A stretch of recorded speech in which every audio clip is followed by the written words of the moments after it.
The 3 minutes that changed the Pacific War. How American dive bombers found the Japanese fleet at the exact moment it was most vulnerable. June 4, 1942, 10:20 hours. 4 miles above the Pacific Ocean, 180 miles northwest of Midway Atoll. Lieutenant Commander Wade McClusky was lost. He had 32 Douglas SBD Dauntless dive bombers under his command, each carrying a 1,000-pound bomb. They had been airborne for over 2 hours, searching for the Japanese carrier fleet that intelligence said would be there. But the ocean below showed nothing except endless blue water and scattered clouds. McClusky checked his fuel gauge again. The needle was dropping toward the red zone.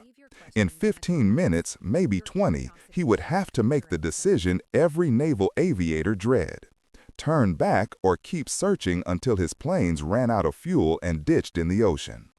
His pilots were watching him, waiting for the order to turn around. They had already searched the area where the Japanese carriers were supposed to be. Empty ocean, no ships, no wake trails, nothing. Then McClusky saw it. A single Japanese destroyer, 10,000 feet below, moving at high speed, leaving a distinctive white wake pointing northeast. The destroyer was racing towards something.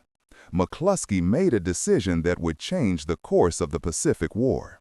He followed the wake. 10 minutes later, at 10:22 hours, McClusky's radio crackled with voices from his squadron. Enemy carriers, bearing 320, distance 12 miles. What McClusky saw below him was the entire Japanese carrier strike force. 4 fleet carriers arranged in a protective formation: Akagi, Kaga, Soryu, and Hiryu. These weren't just any carriers. These were the same ships that had attacked Pearl Harbor 6 months earlier. The same carriers that had sunk British warships off Ceylon. The same fleet that had dominated the Pacific since December 7, 1941. And at that exact moment, they were completely defenseless. The Battle of Midway was won and lost in 3 minutes. 3 minutes when American dive bombers arrived over the Japanese fleet at precisely the moment when every Japanese fighter was at sea level, when every Japanese carrier deck was covered with fully fueled and armed aircraft, and when every Japanese commander was distracted by a separate attack happening at wave-top height. Those 3 minutes, from 10:22 to 10:25 hours on June 4, 1942, destroyed 3 Japanese carriers, killed 2,200 Japanese sailors, and shifted the balance of power in the Pacific War. But those 3 minutes only happened because of dozens of decisions, calculations, and gambles made over the previous 6 months. Decisions that seemed wrong at the time. Gambles that appeared to be failures. Calculations that didn't make sense to anyone except the people making them. This is the story of how American intelligence officers broke Japanese naval codes and predicted the exact location of a Japanese attack. How American admirals bet everything on that intelligence despite having no confirmation it was accurate. How American torpedo bomber crews flew suicidal attacks that accomplished nothing except creating the perfect conditions for dive bombers to succeed. And how 3 minutes of chaos destroyed the Japanese Navy's offensive capability and changed the war. The story begins 6 months earlier, on December 7, 1941, when Japanese carrier aircraft attacked Pearl Harbor. The attack destroyed or damaged 18 American warships, killed 2,403 Americans, and brought the United States into World War II. The Japanese attack on Pearl Harbor was devastating, but it missed 3 critical targets. The American aircraft carriers were at sea when the attack occurred. USS Enterprise was returning from Wake Island. USS Lexington was delivering aircraft to Midway. USS Saratoga was in San Diego undergoing maintenance.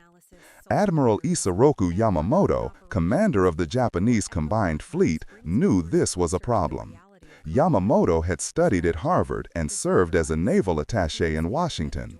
He understood American industrial capacity. He knew Japan couldn't win a long war against the United States. Japan's only chance was to destroy American naval power quickly, force a negotiated peace, and consolidate its conquests in Southeast Asia before American production overwhelmed Japanese forces. But the American carriers had survived. As long as those carriers existed, American forces could threaten Japanese operations across the Pacific. Yamamoto needed to find those carriers and destroy them. In the 6 months after Pearl Harbor, Japanese forces conquered an empire. They captured the Philippines, Malaya, Singapore, the Dutch East Indies, and dozens of Pacific islands. They controlled territory from Burma to the Gilbert Islands, from the Aleutians to New Guinea. It was the fastest military expansion in history. But Yamamoto wasn't satisfied. He had sunk battleships at Pearl Harbor, but carriers were the real threat. He needed a battle that would lure American carriers into a decisive engagement where Japanese numerical superiority could destroy them completely. He chose Midway Atoll as the target. Midway was a tiny coral atoll barely 2 miles across, 1,300 miles northwest of Hawaii. It had a small airbase and a few hundred defenders. Strategically, it wasn't particularly important. But symbolically, it was part of the Hawaiian Islands chain. An attack on Midway would threaten Hawaii itself. The American Navy would have to respond. Yamamoto's plan was complex and ambitious. He would send a carrier strike force to attack Midway and destroy the airbase. American carriers would sortie from Pearl Harbor to defend Midway. Japanese submarines positioned between Midway and Hawaii would report when American carriers departed, giving Yamamoto advance warning of American movements. Then the main Japanese battle fleet, including the super battleship Yamato and 2 additional carrier divisions, would intercept and destroy American carriers in a decisive surface engagement. The plan assumed several things: that Japanese submarines would detect American carriers leaving Pearl Harbor, that American carriers wouldn't arrive at Midway until after the initial attack, that American forces wouldn't know about the main Japanese fleet positioned northwest of Midway, that Japanese numerical superiority, 4 carriers versus what Yamamoto estimated were 2 American carriers, would guarantee victory in any engagement. Every assumption was wrong. Because 2,500 miles away in Hawaii, a small team of American intelligence officers was reading Japanese naval codes. Station HYPO was located in the basement of the 14th Naval District Administration Building at Pearl Harbor. It was a windowless room, hot and humid despite ventilation fans, lit by fluorescent lights that buzzed constantly and gave everyone headaches. Cipher machines clattered day and night.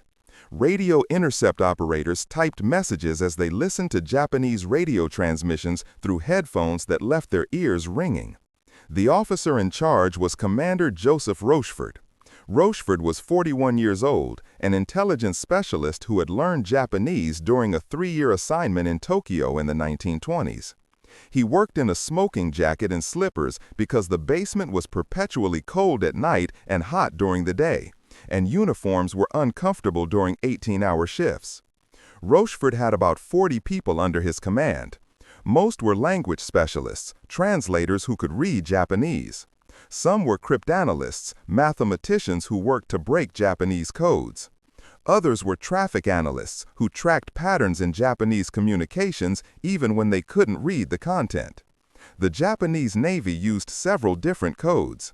The most important was JN-25, a complex cipher that encrypted operational messages between ships and headquarters. American cryptanalysts had been working on JN-25 since before Pearl Harbor. By May 1942, they could read portions of Japanese messages, perhaps 10 to 15% of most intercepts. It wasn't enough to understand every detail, but it was enough to identify patterns and predict Japanese intentions. In early May 1942, Rochefort's team began noticing increased Japanese radio traffic referencing a location identified as AF in intercepted messages. The messages indicated a major operation planned for early June. Additional forces were being assembled, supply ships were being loaded, carrier divisions were being reorganized. But where was AF? Japanese codes used designators for locations to maintain secrecy. AF appeared in dozens of messages, but Rochefort couldn't be certain what it represented. Some intelligence analysts thought AF was the Aleutian Islands off Alaska. Japanese forces were known to be planning operations in that region. Others thought it might be Hawaii itself, a follow-up to Pearl Harbor. Some thought it was a deception, and the real Japanese target was somewhere else entirely. Rochefort analyzed all available intercepts and concluded AF was Midway. Several factors pointed to this conclusion. Japanese messages mentioned airfield attacks, which eliminated most potential targets that lacked airstrips. Messages referenced seaplanes and submarines, suggesting an island base rather than a mainland target. Most importantly, Japanese logistics traffic indicated fuel and supply requirements consistent with operations 1,000 to 1,500 miles from Japanese bases, which matched the distance to Midway. But Rochefort needed confirmation. His conclusion was based on partial decrypts and analytical assumptions. If he was wrong, American carriers would be sent to defend the wrong location while Japanese forces attacked elsewhere. Rochefort devised a test. He contacted Midway and asked them to send an uncoded radio message reporting a water shortage. The message was transmitted on May 20. If Japanese intelligence intercepted the message and reported it, American codebreakers monitoring Japanese communications should see a reference to AF having water problems. 2 days later, on May 22, Station HYPO intercepted a Japanese message stating that AF was short of fresh water. Confirmation: AF was Midway. Rochefort immediately reported his findings to Admiral Chester Nimitz, Commander-in-Chief of the Pacific Fleet. Nimitz listened to Rochefort's analysis and made a decision that would determine the outcome of the battle. He believed Rochefort completely. This was not obvious or easy. Nimitz had other intelligence sources that contradicted Rochefort's assessment. Officers in Washington thought the Japanese target was somewhere else.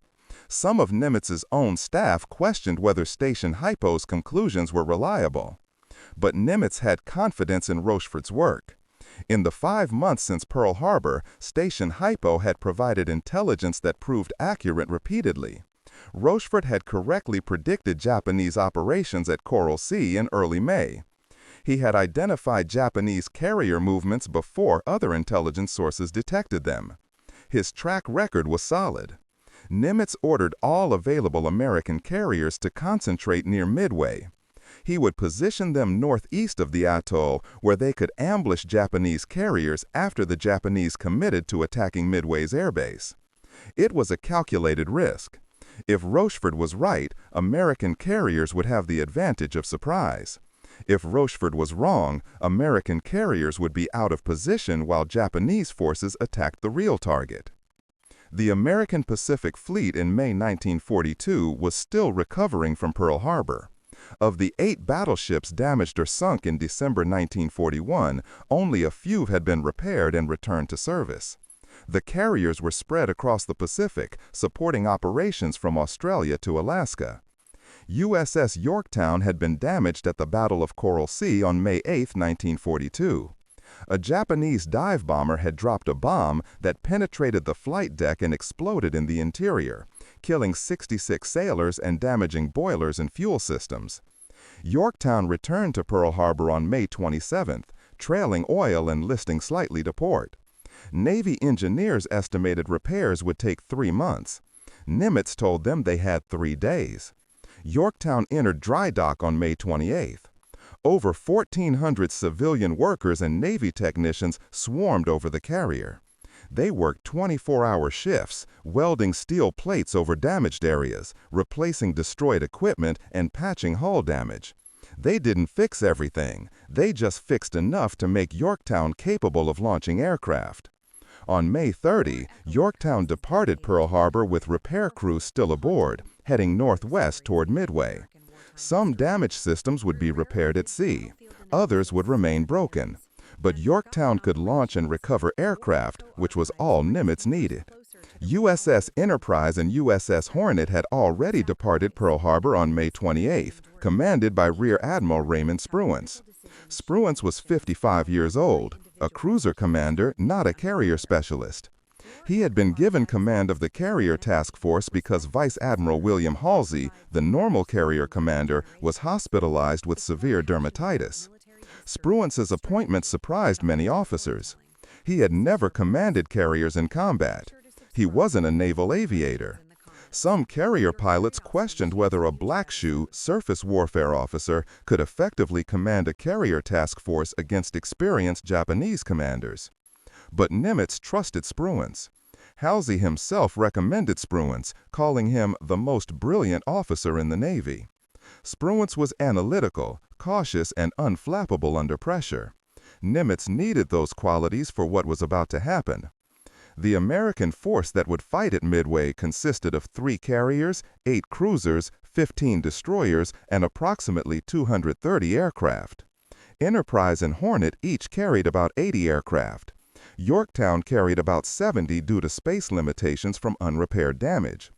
Against them, Admiral Yamamoto deployed 4 fleet carriers, Akagi, Kaga, Soryu, and Hairyu, with about 250 aircraft, plus 2 light carriers, 11 battleships, 16 cruisers, and 49 destroyers. Japanese forces outnumbered American forces significantly. In a conventional engagement, Japanese superiority would be decisive. But Nimitz wasn't planning a conventional engagement. He was planning an ambush. American carriers would position themselves northeast of Midway, outside the area where Japanese submarines were searching. They would remain hidden until Japanese carriers committed to attacking Midway's airbase. Then American aircraft would strike while Japanese planes were on Midway, leaving Japanese carriers vulnerable. The plan required perfect timing and perfect intelligence. If Japanese submarines detected American carriers early, the ambush would fail. If Rochefort's intelligence was wrong about timing or location, American carriers would be searching empty ocean while Japanese forces attacked Midway unopposed. Everything depended on Rochefort being right about the location, the timing, and the Japanese plan. June 3, 1942, 0900 hours. The Japanese carrier strike force was 700 miles west of Midway, steaming eastward at 24 knots. Vice Admiral Chuichi Nagumo commanded the carrier force from the bridge of Akagi. Nagumo was 55 years old, a veteran of 35 years in the Imperial Japanese Navy. He had commanded the carrier strike force that attacked Pearl Harbor. He had led operations against Darwin, Ceylon, and Colombo. His carriers had never been defeated. His pilots were the most experienced naval aviators in the world. But Nagumo was cautious. He worried about American carriers. Yamamoto's plan assumed American carriers would arrive from Pearl Harbor after the attack on Midway began. But what if they were already there? What if they were hiding, waiting to ambush his carriers? Nagumo's chief of staff, Captain Ruyasaku Yanagamoto, shared these concerns. Both officers had argued for more reconnaissance before committing to the Midway attack. But Yamamoto's plan didn't allow for extended reconnaissance. The timetable was fixed. Midway would be attacked on June 4th. The occupation force would land on June 5. Japanese submarines were in position. The entire operation was synchronized. The first contact came at 0900 on June 3, when American patrol aircraft from Midway spotted Japanese transport ships 570 miles west of the atoll. These were occupation forces, scheduled to land after Midway's airbase was neutralized. American bombers from Midway attacked the transports that afternoon, but caused minimal damage. Nagumo received reports of the American attacks and knew his presence was no longer secret. But he wasn't concerned. The transport ships were expendable. His carriers were still undetected, and that was what mattered. His aircraft would attack Midway at dawn on June 4. destroy the American airbase, and eliminate any threat from Midway-based aircraft. Then his carriers would be free to engage any American carriers that appeared. What Nagumo didn't know was that American carriers were already there. Enterprise, Hornet, and Yorktown were positioned 200 miles northeast of Midway, exactly where Rochefort's intelligence had predicted the Japanese would approach. American patrol aircraft were searching the ocean northwest of Midway, the direction from which Japanese carriers would attack. At 05:34 hours on June 4, American search planes spotted Nagumo's carriers. The pilot radioed, "Enemy carriers, many planes heading Midway, bearing 320 degrees, distance 180 miles." American forces at Midway launched everything that could fly. Fighters scrambled to defend the airbase. Bombers took off to attack the Japanese carriers. Torpedo planes armed and launched. Every aircraft on Midway got airborne because staying on the ground meant being destroyed when Japanese aircraft arrived. At 06:30 hours, 108 Japanese aircraft, 36 dive bombers, 36 level bombers, and 36 fighters reached Midway and began their attack.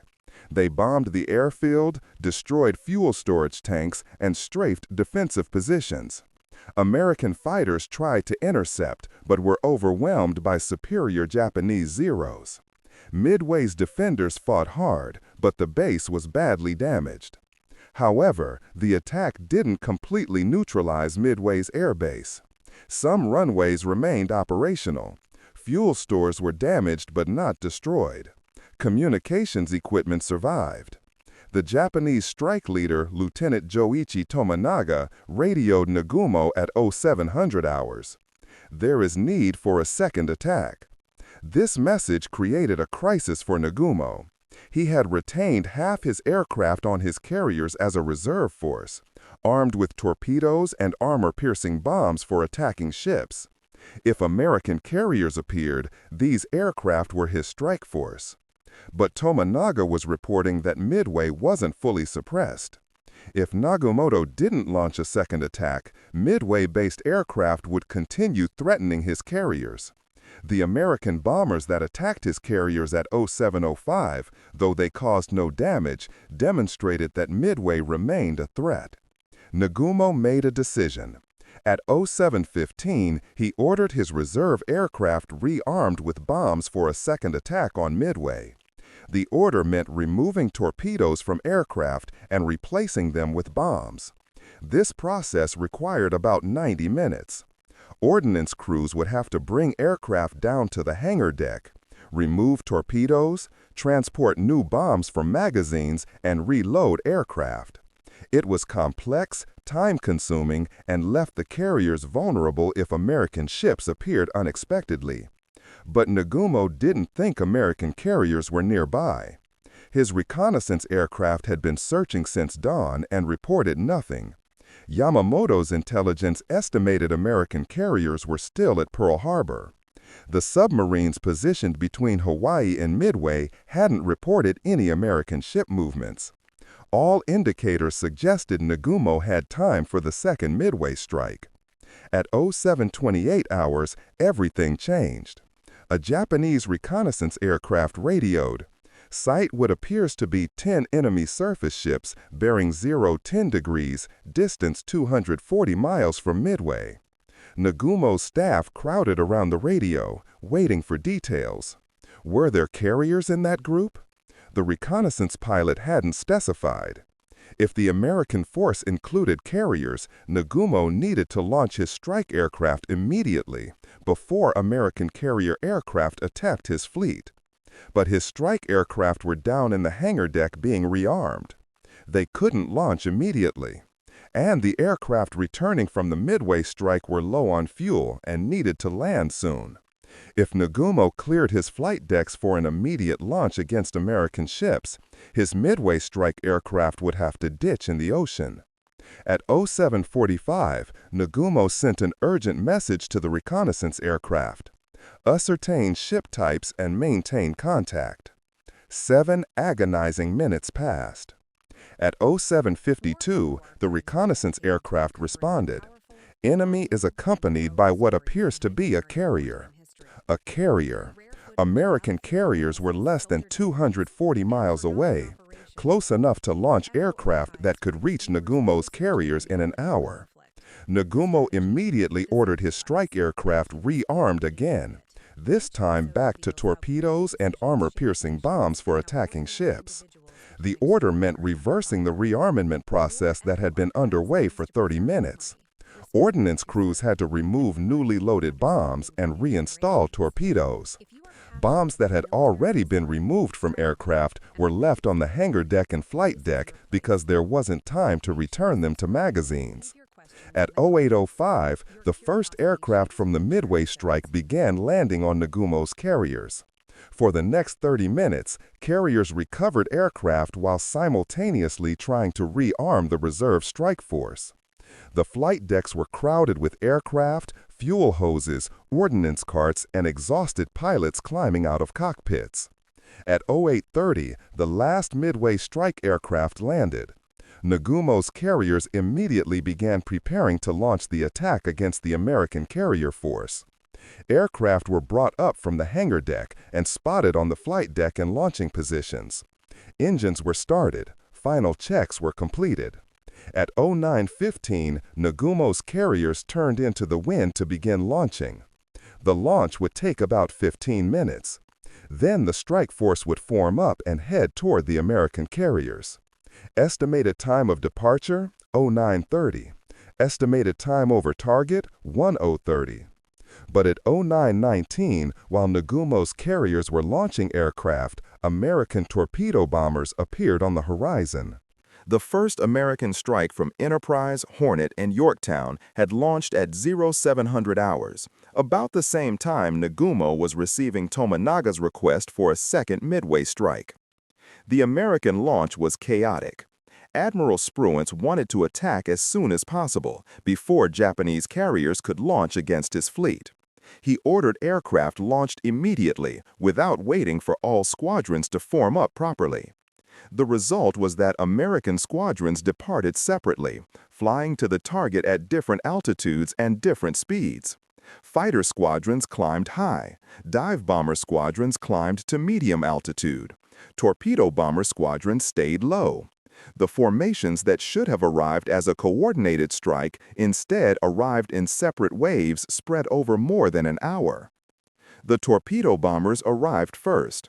Torpedo Squadron 8 from Hornet, commanded by Lieutenant Commander John Waldron, found the Japanese carriers at 9:17 hours.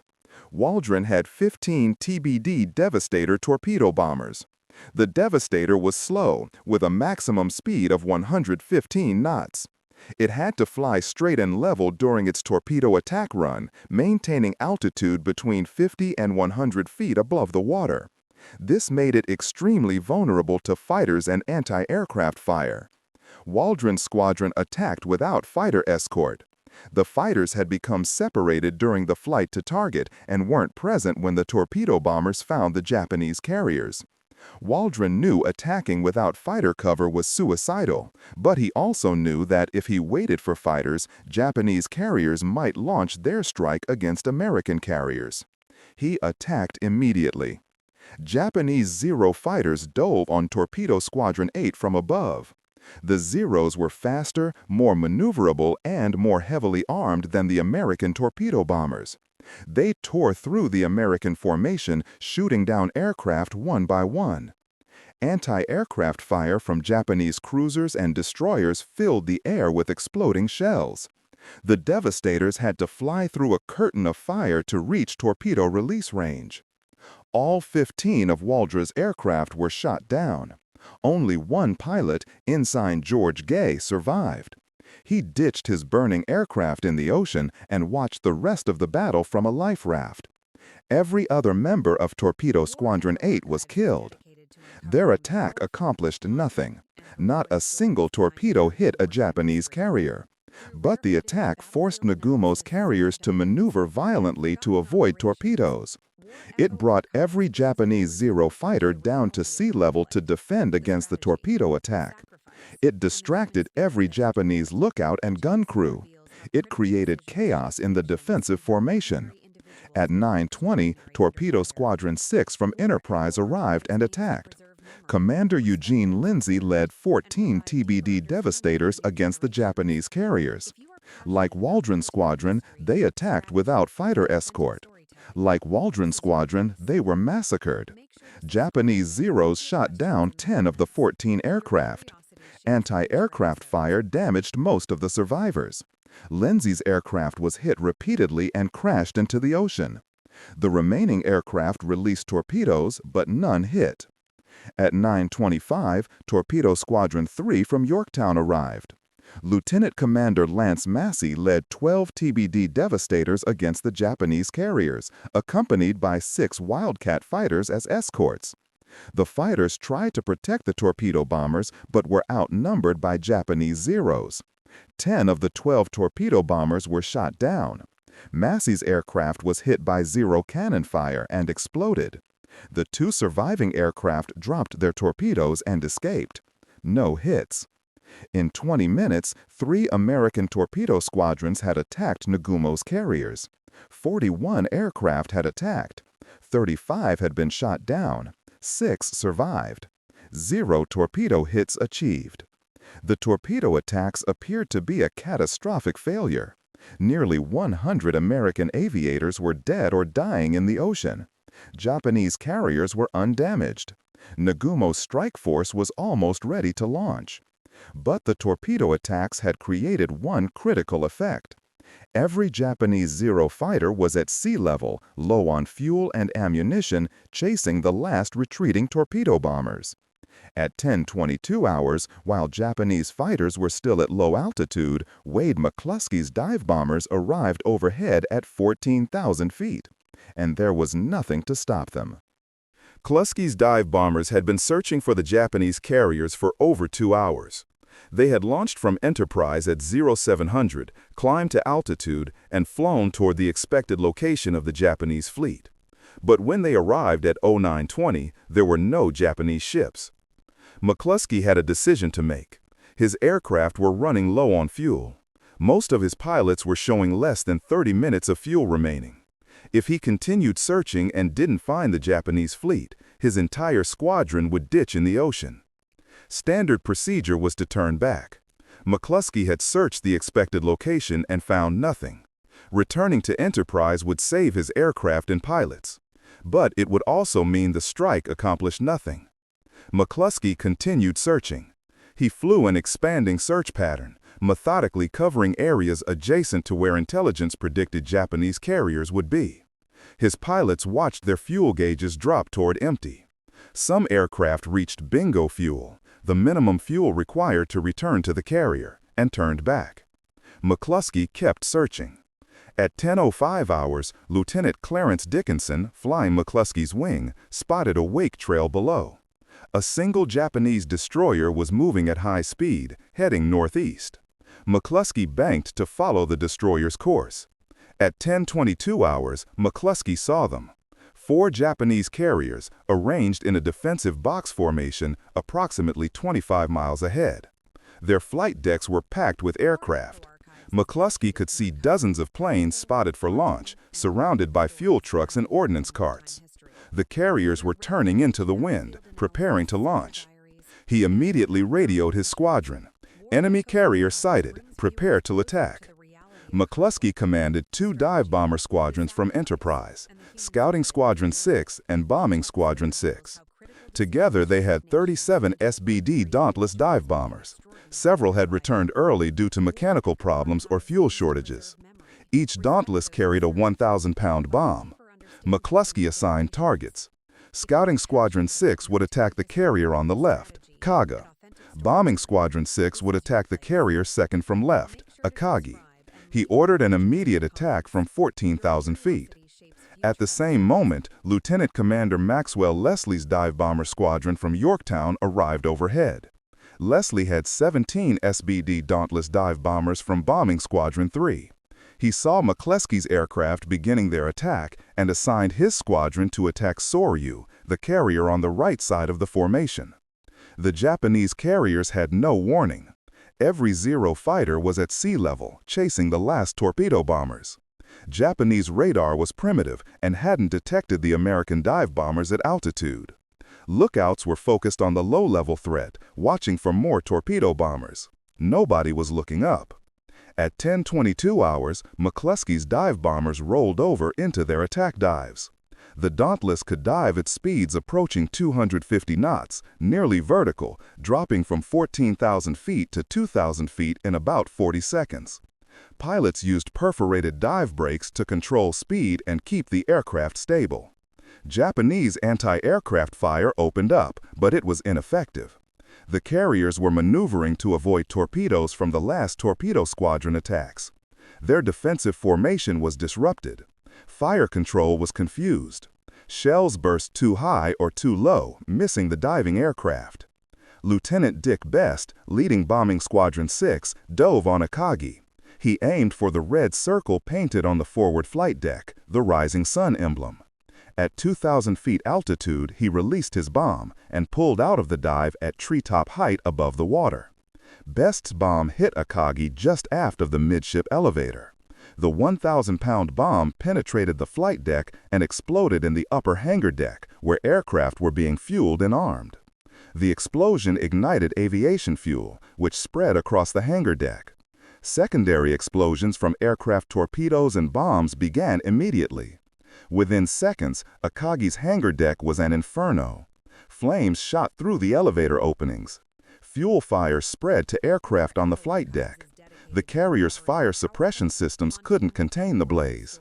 Crew members tried to fight the fires, but were driven back by heat and explosions.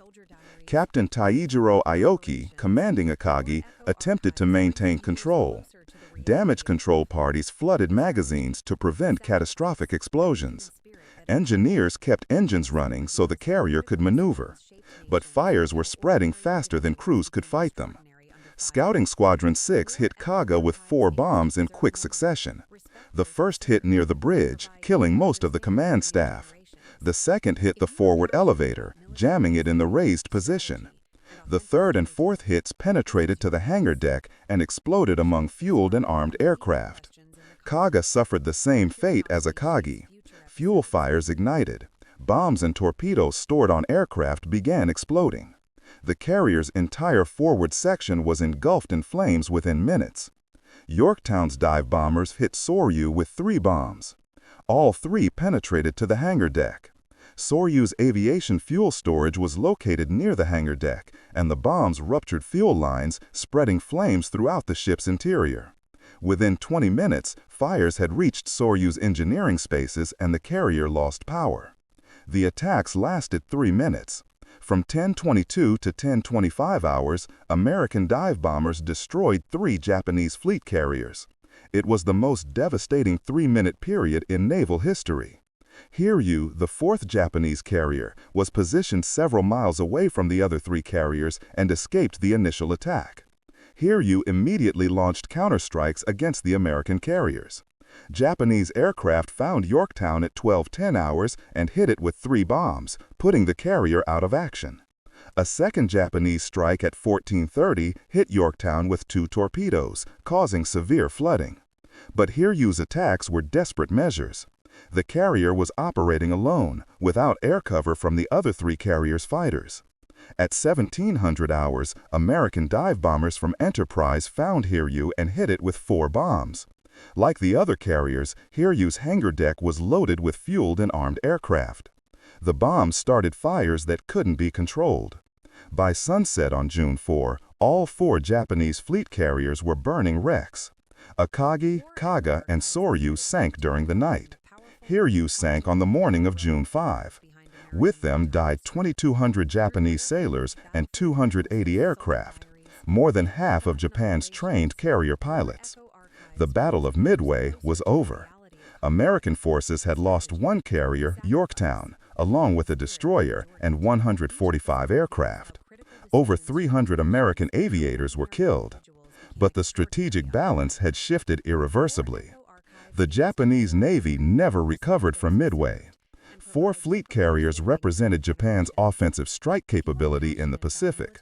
Replacing the carriers would take years. Replacing the pilots killed at Midway proved impossible. Japan couldn't train new pilots fast enough to replace combat losses. Admiral Yamamoto withdrew the remnants of his fleet to Japan. The planned invasion of Midway was canceled. Japanese offensive operations across the Pacific halted. From June 1942 forward, Japan fought a defensive war, responding to American advances rather than initiating its own operations. The reasons for Japanese defeat at Midway have been analyzed extensively. Some historians focus on luck, American dive bombers arriving at exactly the right moment. Some focus on Japanese mistakes, Nagumo's decision to rearm his reserve aircraft. Some focus on tactical factors, torpedo bombers drawing Japanese fighters to sea level. But the fundamental reason American forces wanted Midway was intelligence. Rochefort's team broke Japanese codes, identified the target, predicted the timing, and gave Nimitz the information he needed to position American carriers for an ambush. Without that intelligence, American carriers would have been searching empty ocean while Japanese forces attacked Midway unopposed. The intelligence coup at Midway demonstrated something that would define the rest of the Pacific War. Information could be as decisive as firepower. Knowing where the enemy would be and when they would arrive allowed inferior forces to defeat superior forces through surprise and position. Rochefort's work at Station HYPO continued throughout the war. His team tracked Japanese fleet movements, identified reinforcement schedules, and predicted Japanese operations months in advance.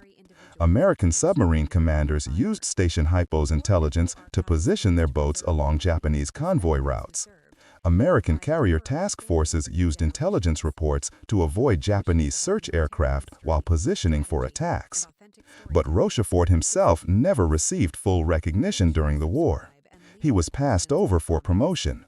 He was transferred away from Station HYPO in late 1942 after conflicts with intelligence officers in Washington who resented his independence.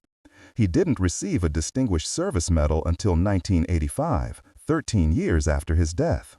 The pilots who fought at Midway received more recognition, though many didn't survive to appreciate it. Wade McClusky received the Navy Cross for his leadership during the battle. He survived the war and retired as a Rear Admiral in 1956. Dick Best, who bombed Akagi, flew one more mission after Midway before being medically grounded with tuberculosis. He spent 2 years in hospitals recovering. He never flew combat again, but lived until 90.